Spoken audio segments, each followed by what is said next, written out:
Reno, pria 32 tahun, bekerja di perusahaan logistik. Kehidupan rumah tangganya bersama Dina, istrinya, berjalan normal. Dina sendiri dikenal aktif di lingkungan, sering mengadakan arisan bulanan di rumah mereka. Rutinitas ini selalu membuat rumah ramai, penuh tawa dan suara ibu-ibu komplek. Bagi Dina, keramaian itu adalah tanda kebahagiaan. Tapi bagi Reno, itu adalah kebisingan yang ia hindari. Setiap arisan, ia selalu mengambil posisi di teras samping. Tujuannya sederhana, menghindar. Ia akan duduk sambil menyeruput kopi, berpura-pura sangat sibuk dengan ponselnya.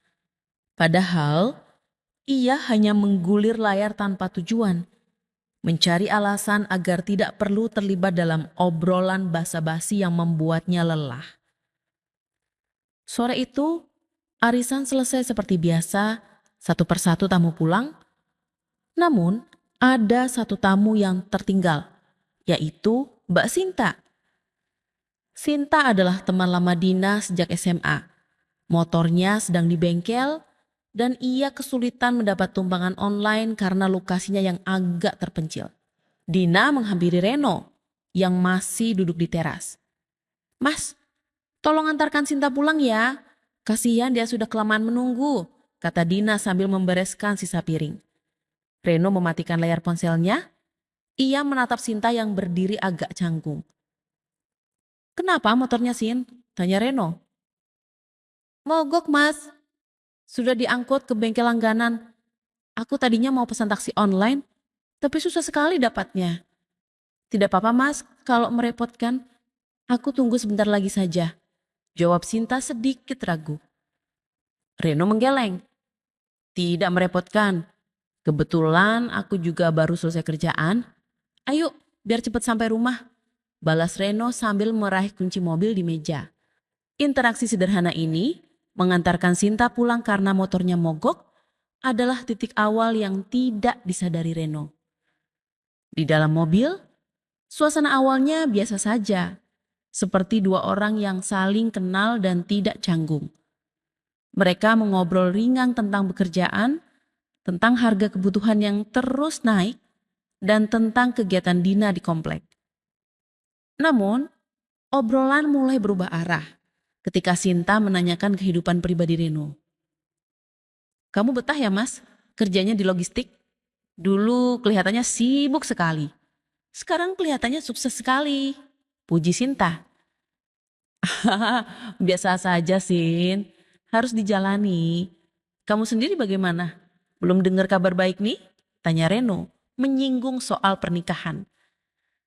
Sinta tertawa tapi terdengar ada beban dalam tawanya. "Menikah ya? Kadang aku capek, Mas, mencari-cari. Rasanya orang yang cocok itu sudah tidak ada. Atau yang lebih parah, sudah dimiliki orang lain," ucap Sinta pelan. Reno terdiam. Ia merasakan ada nada tulus dan jujur dalam kata-kata Sinta yang membuatnya tidak nyaman.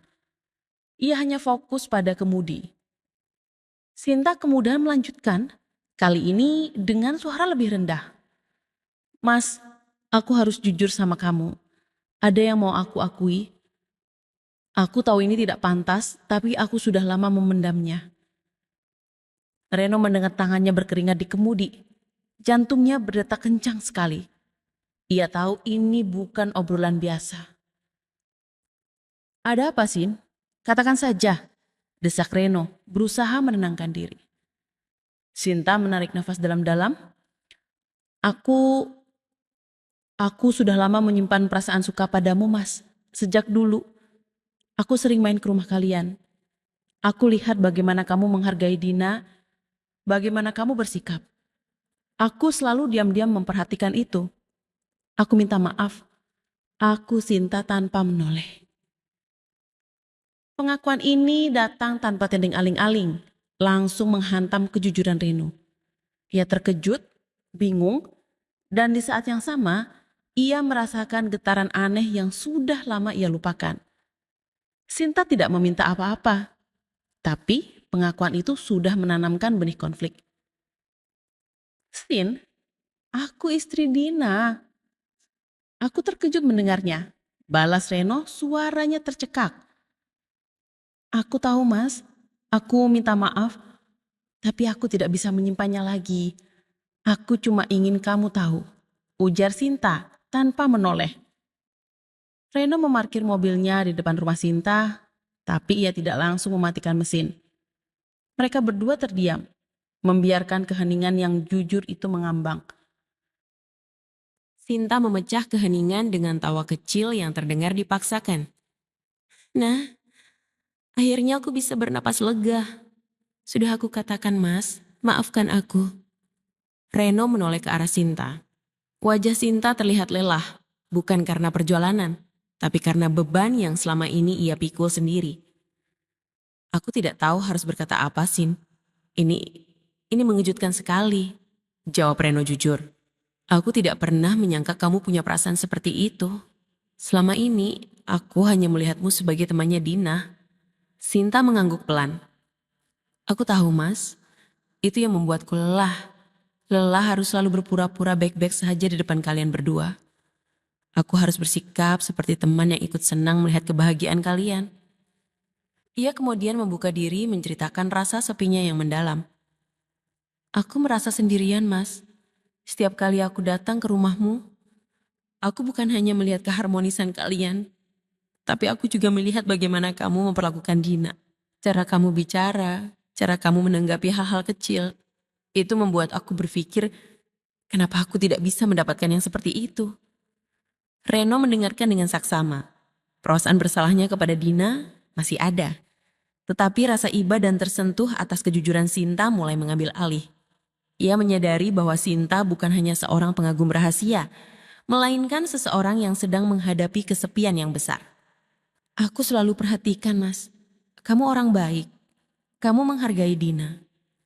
Tapi kadang aku melihat ada yang kamu sembunyikan juga kan?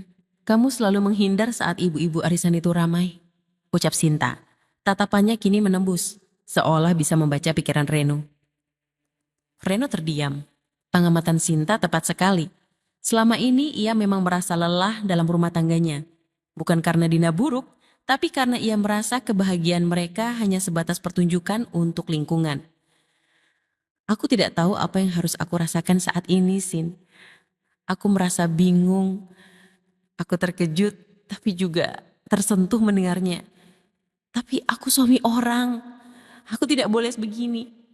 Ujar Reno menekankan dilema moral yang ia hadapi. Sinta meraih tangan Reno yang membuat Reno terkejut. Aku tahu Mas, aku tidak meminta kamu membalas perasaanku sekarang. Aku hanya ingin ada satu orang yang tahu apa yang aku rasakan. Kata Sinta, matanya berkaca-kaca. Dan perasaan itu, jujur saja, aku juga merasakannya Sin. Ada getaran yang muncul yang sudah lama tidak aku rasakan. Aku Reno yang kini juga ikut larut dalam kejujuran yang tiba-tiba ini. Pengakuan balasan ini seolah menjadi pelepasan bagi keduanya. Tiba-tiba, ketegangan yang berat itu mencair. Mereka saling pandang. Mereka tahu perasaan itu ada. Perasaan cinta yang penuh resiko dan dilema moral. Mereka mentertawakan situasi konyol yang mereka hadapi. Tawa kecil yang penuh dengan rasa takut dan rasa lega. Kita ini konyol ya Mas. Kita sama-sama tahu ini salah. Tapi kita malah membahasnya di depan rumahku sampai hampir 1 jam. Ujar Sinta sambil tertawa kecil. Reno ikut tersenyum. Aku tidak tahu apa yang harus kita lakukan selanjutnya, Sin. Aku takut dengan konsekuensi dari situasi ini. Sinta menghela napas. Kita tidak perlu melakukan apa-apa, Mas. Untuk sekarang, aku sudah merasa lega. Aku tidak ingin merusak apapun yang sudah kamu miliki. Reno tahu, meskipun Sinta berkata demikian, pertemuan ini sudah mengubah segalanya. Konflik batin Reno bukan lagi sekedar menghindari arisan istri, tapi sudah menjadi pertarungan antara kesetiaan dan perasaan yang baru muncul. Ia harus segera menentukan langkahnya sebelum semuanya menjadi lebih jauh. Baiklah, Sin. Sekarang kamu istirahat. Aku harus pulang. Ia mematikan lampu mobil dan bersiap untuk pergi, membawa pulang dilema yang baru ia dapatkan. Di depan rumah Sinta, mobil Reno masih terparkir. Suasana yang terjadi selama hampir 1 jam itu harus segera berakhir. Sinta memegang kenop pintu. siap untuk keluar. Tetapi ia berbalik lagi menghadap Reno. Mas, aku serius dengan perkataanku tadi. Aku lega, tapi sekarang kita harus menjaga jarak, kata Sinta. Suaranya pelan dan tegas. Reno menatapnya. Menjaga jarak? Maksudmu tidak usah bertemu lagi di arisan? Sinta menggeleng. Bukan hanya itu. Aku tidak mau perasaanku ini merusak apapun yang sudah kamu bangun. Dina temanku, kamu suaminya. Kalau kita terus-terusan begini, aku takut kita akan melangkah terlalu jauh. Tapi, bukankah kamu bilang tadi kamu lelah berpura-pura? Tanya Reno. Ia merasa aneh. Setelah pengakuan yang mengguncangkan, kini Sinta justru yang memilih untuk mundur. Sinta menghela napas panjang. Iya, aku lelah berpura-pura. Tapi aku lebih lelah kalau harus melihat kamu dan Dina hancur karena aku. Mungkin ini caraku melepaskan. Lebih baik mundur sekarang daripada nanti aku yang menjadi penghancur. Reno melihat tatapan Sinta. Tatapan itu bukan tatapan lega, melainkan tatapan yang menyimpan luka mendalam. Luka karena harus merelakan sesuatu yang ia inginkan demi menjaga keutuhan orang lain. Pengorbanan Sinta ini membuat Reno merasa semakin bersalah. Tetapi di sisi lain, ia semakin terkesan. Sinta bukan wanita yang hanya mementingkan perasaannya sendiri. Kamu yakin, Sin? Aku harus yakin, Mas. Tolong jaga Dina baik-baik. Kalau kamu benar-benar pria baik yang aku kenal, fokuslah pada keluargamu, jawab Sinta. Ia kemudian tersenyum tipis, senyum yang terasa pahit, lalu segera membuka pintu dan melangkah keluar tanpa menoleh lagi. Reno masih duduk di dalam mobil, menatap punggung Sinta hingga ia menghilang di balik pintu rumahnya. Ia mematikan lampu mobil dan menyalakan mesin. Perjalanan pulang terasa sangat berbeda. Keheningan di mobil itu bukan lagi keheningan yang ia nikmati, melainkan kekosongan yang diisi oleh nama Sinta. Setibanya di rumah, Dina sudah tidur. Reno langsung masuk kamar mandi, mencoba menghilangkan perasaan campur aduk yang ia bawa pulang. Ia berharap air dingin bisa menghilangkan bayangan Sinta dari pikirannya. Namun itu tidak berhasil. Hari-hari berikutnya berjalan seperti biasa. Reno kembali ke rutinitas kerjanya. Dina kembali sibuk dengan urusan rumah tangga dan lingkungan. Dari luar tidak ada yang berubah. Keluarga mereka tetap harmonis. Tetapi hanya Reno yang tahu bahwa ada retakan besar di dalam dirinya. Ia mencoba fokus pada Dina. Ia berusaha lebih banyak bicara dan berinteraksi dengan istrinya, sesuatu yang selama ini ia hindari. Namun setiap kali ia melihat Dina tertawa, ia selalu teringat pada wajah lelah Sinta dan senyum pahitnya saat memilih untuk melepaskan. Mas, kamu kenapa belakangan ini? Agak pendiam. Ada masalah di kantor? Tanya Dina suatu malam saat mereka sedang duduk di ruang tengah. Reno terkejut. Tidak ada sayang, hanya banyak pekerjaan saja. Memikirkan logistik ini itu? Jawab Reno. Bohong. Jangan terlalu keras ya mas. Coba lihat aku sudah buatkan kopi kesukaanmu, kata Dina. Berusaha perhatian. Iya, terima kasih. Perhatian Dina ambar. Reno merasa hidupnya saat ini palsu. Ia menjalani peran sebagai suami yang baik, sementara pikirannya terus diramaikan oleh pengakuan Sinta. Ia menyadari, meski Sinta sudah memilih menjaga jarak, perasaan yang muncul di antara mereka itu tidak bisa diabaikan begitu saja. Bayangan Sinta tidak hilang. Justru, jarak yang mereka sepakati itu menciptakan kekosongan besar yang terus memanggil nama Sinta dalam hati Reno. Beberapa waktu berlalu setelah malam perpisahan singkat di depan rumah Sinta. Hari-hari Reno terasa seperti berjalan di atas rel yang sama, bekerja, pulang, berinteraksi biasa dengan Dina, dan tidur. Namun di dalam hati Reno, ada mesin waktu yang terus memutar ulang memori pengakuan Sinta. Ia berusaha keras fokus pada Dina, tapi usahanya selalu terasa seperti paksaan. Reno tahu Sinta sudah memutuskan menjaga jarak, dan ia menghargai itu. Ia tidak berani menghubungi Sinta duluan karena ia tahu itu akan melanggar janji Sinta dan merusak integritasnya sendiri. Suatu malam, saat Reno sedang memeriksa email di ponselnya sebelum tidur, sebuah notifikasi pesan masuk dari nomor yang tidak ia simpan. Mas Reno, ini Sinta. Cuma mau tanya, kamu pulang larut malam waktu itu kan? Aku harap kamu hati-hati di jalan dan selamat sampai rumah. Pesan itu sederhana, hanya menanyakan keselamatan, namun langsung membuat jantung Reno berdesir kencang. Itu adalah pesan pertama sejak malam berpisahan itu. Reno merasa terkejut sekaligus ada rasa lega yang sulit disembunyikan. Ia langsung membalas, "Sin, aku selamat. Terima kasih sudah khawatir. Kamu juga. Semoga baik-baik saja." Jawaban itu memicu balasan Sinta, dan malam itu percakapan mereka kembali terjadi.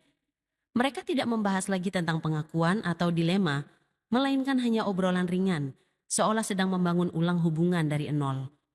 Namun komunikasi ini tidak berhenti di situ. Hari berikutnya, Sinta mengirim pesan singkat.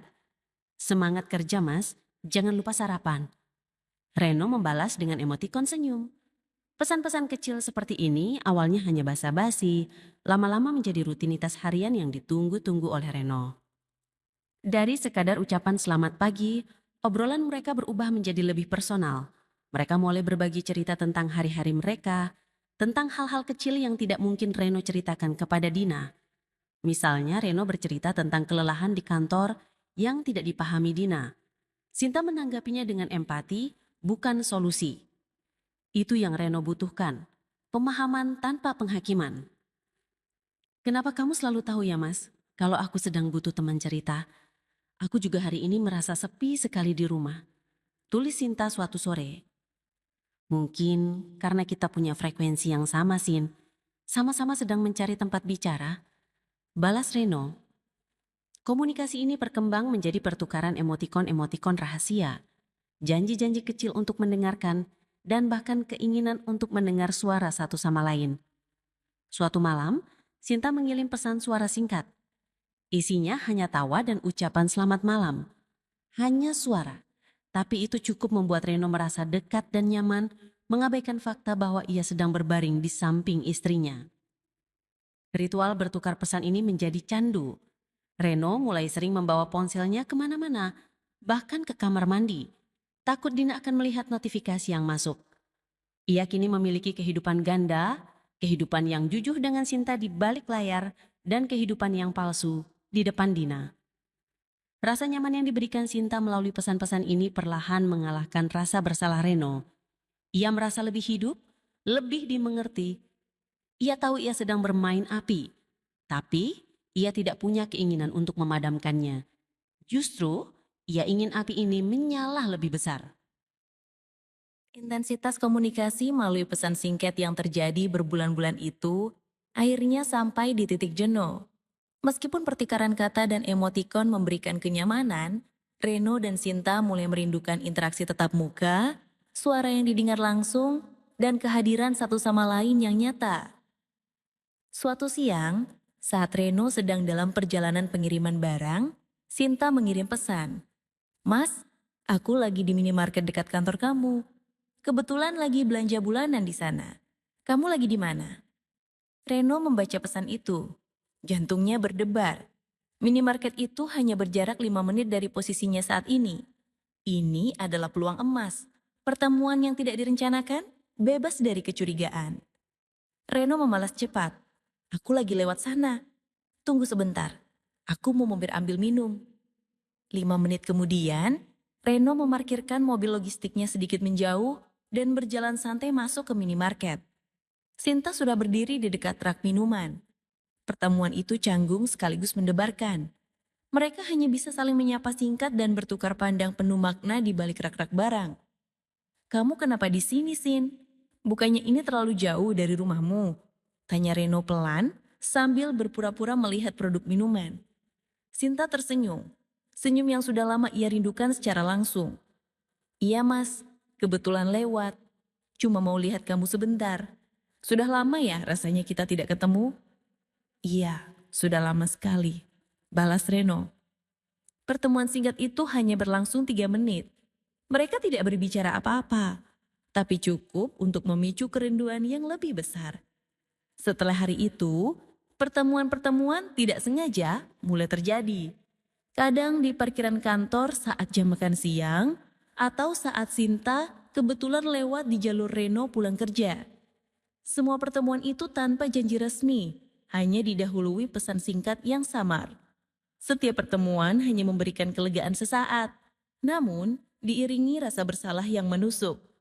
Reno merasa ia seperti maling yang menculik kebahagiaannya sendiri.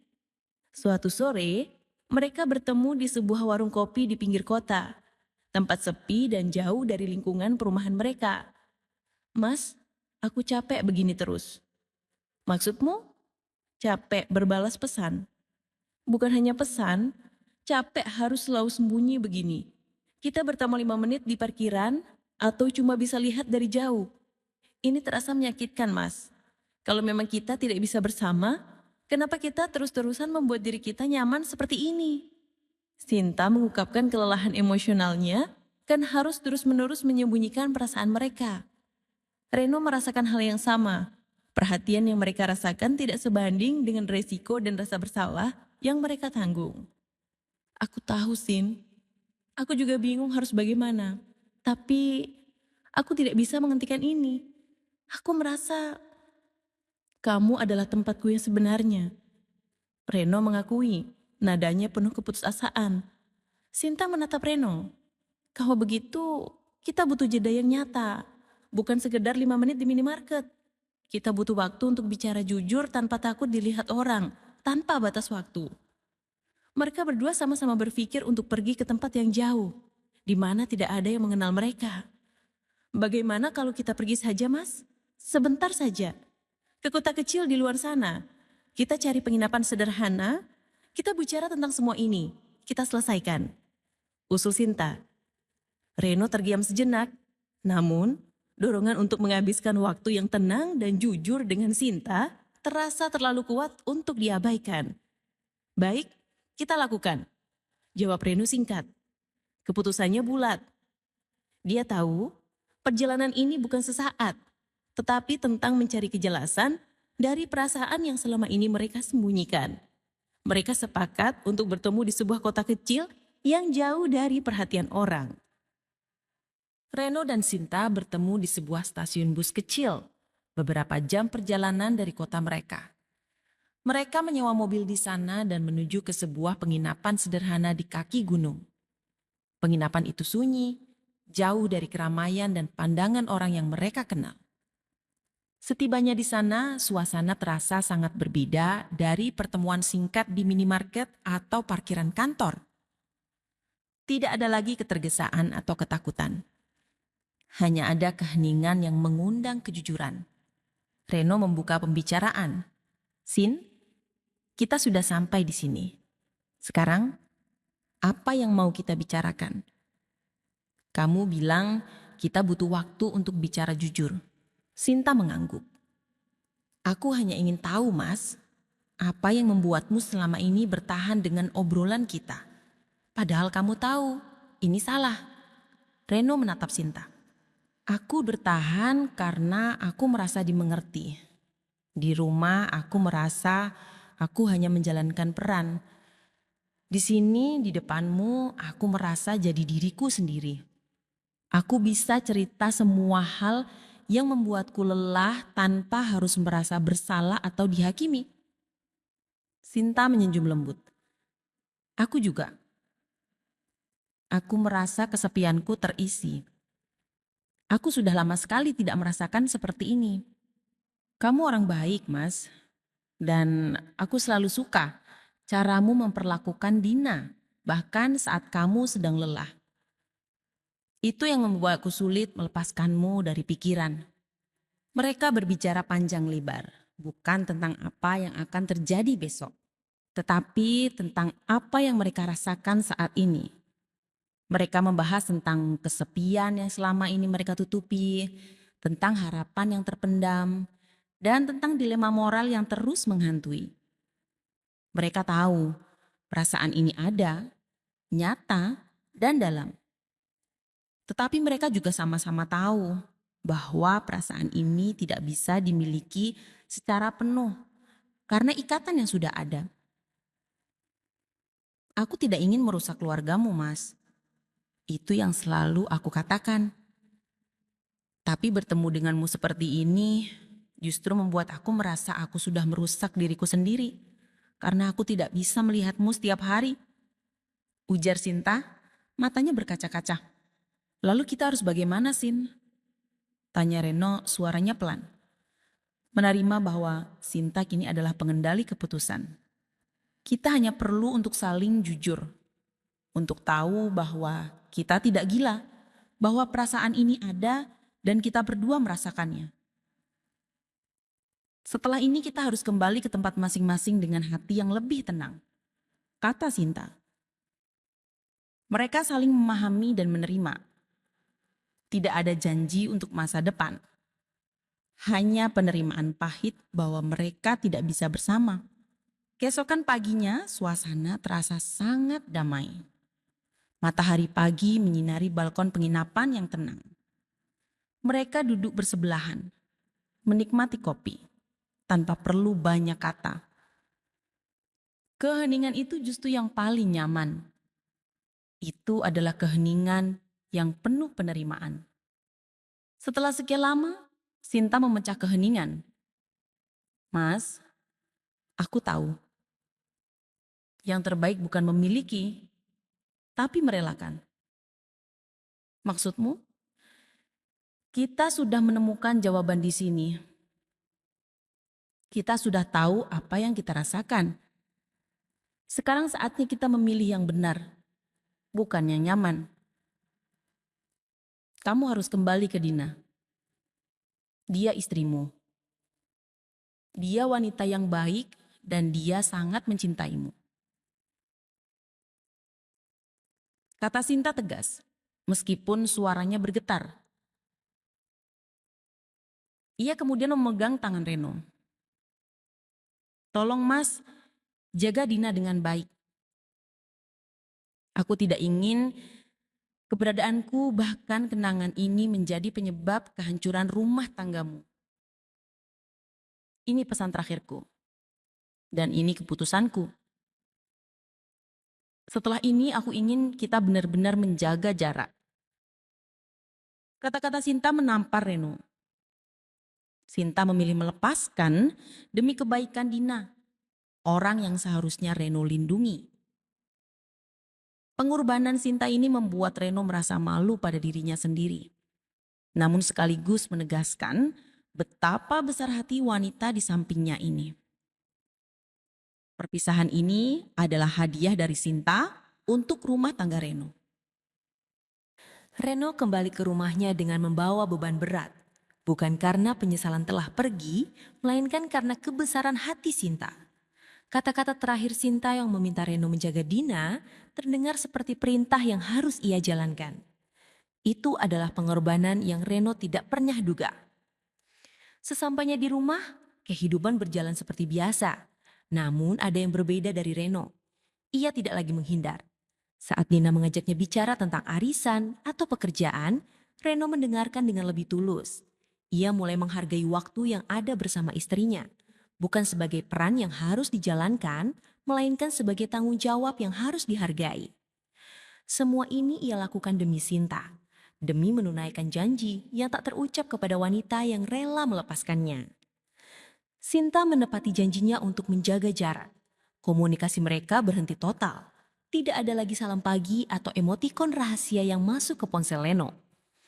Kecemasan Reno akan hilangnya kenyamanan itu perlahan berganti menjadi penerimaan. Ia tahu Sinta melakukan hal yang benar dan ia harus menghormatinya. Beberapa bulan setelah pertemuan terakhir, Reno menerima sebuah pesan singkat yang bersifat resmi, dikirim ke email kantornya. Pesan itu dari Sinta. Isinya bukan tentang perasaan, melainkan pemberitahuan bahwa Sinta memutuskan pindah kerja keluar kota dan akan pindah tempat tinggal. Dia tidak meninggalkan alamat atau nomor kontak baru. Pesan itu berbunyi, Mas Reno, aku sudah pindah. Aku harap kamu bahagia dengan Dina. Jaga dirimu. Dan terima kasih sudah mau jujur denganku. Sampai jumpa, Sinta. Reno membaca pesan itu berulang kali. Ini adalah titik akhir yang sesungguhnya. Tanpa drama, tanpa janji palsu untuk bertemu lagi. Hanya sebuah perpisahan yang diselesaikan dengan dewasa. Reno tahu, Sinta sudah benar-benar melepaskannya. Bahkan dari kenangan yang berpotensi menyakitkan. Meskipun komunikasi mereka terputus, Kenangan akan malam penuh kejujuran di penginapan kecil itu tidak pernah hilang. Kenangan itu tidak lagi datang sebagai godaan, melainkan sebagai pengingat. Pengingat tentang titik terendah emosionalnya dan betapa berharganya pengorbanan yang diberikan Sinta. Setiap kali Reno merasa lelah dengan rutinitas atau mulai merasa hampa, ia teringat pada ucapan Sinta. Yang terbaik bukan memiliki, tapi merelakan. Prinsip itu kini menjadi jangkar bagi Reno. Ia belajar bahwa cinta tidak harus memiliki wujud fisik atau status. Kadang cinta sejati hadir untuk mengajarkan sebuah pelajaran penting, lalu pergi dengan damai. Reno mematikan ponselnya, meletakkannya di samping Dina yang sudah tertidur pulas. Ia menatap wajah istrinya. Ada rasa syukur yang besar karena ia tidak menghancurkan rumah tangganya. Rasa syukur itu ia hadiahkan kepada Sinta, wanita yang mencintainya cukup tulus untuk mendorongnya kembali kepada istrinya. Bagi Reno, kenangan tentang Sinta adalah pengingat abadi bahwa ia memiliki kesempatan kedua untuk mencintai dan menghargai apa yang sudah ia miliki, dan bahwa pelepasan adalah bentuk cinta yang paling murni dan ikhlas. Ia akhirnya benar-benar kembali, dan kali ini ia pulang seutuhnya.